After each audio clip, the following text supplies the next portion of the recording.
तर नमस्कार मित्रांनो, आज आपण म्हणतोय खारी चिंबोरी आणि खारी चिंबोरीचा रस्सा एक नंबर लागतो. माझी फेवरेट आहे. मला गावठीपेक्षा खारी जास्त आवडते. त्यासाठी आपण आता ग्रीन वाटण तयार करतोय.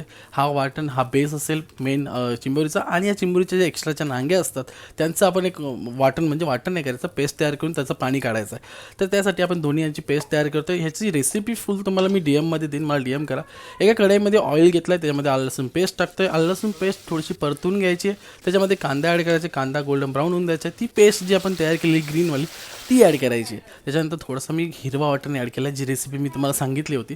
याच्यामध्ये थोडीशी हळद, चिमूटभर आगरी मसाला, काश्मीरी मिरची पावडर, याच्यामध्ये खडे मसाला आणि चवीनुसार मीठ ॲड करतो आहे. थोडंसं आपण कोरिएंडर पावडर ॲड करतो आहे. मिक्स करून घ्यायचं आहे प्रॉपरली. जी आपण नांग्यांचा रस्सा तयार केलेला, जो पाणी तयार केलेला तो ॲड केला, ज्याने आपल्याला ही ग्रेव्ही थिक होऊन जाईल. चिंबोरी स्वच्छ धुवून ॲड करते.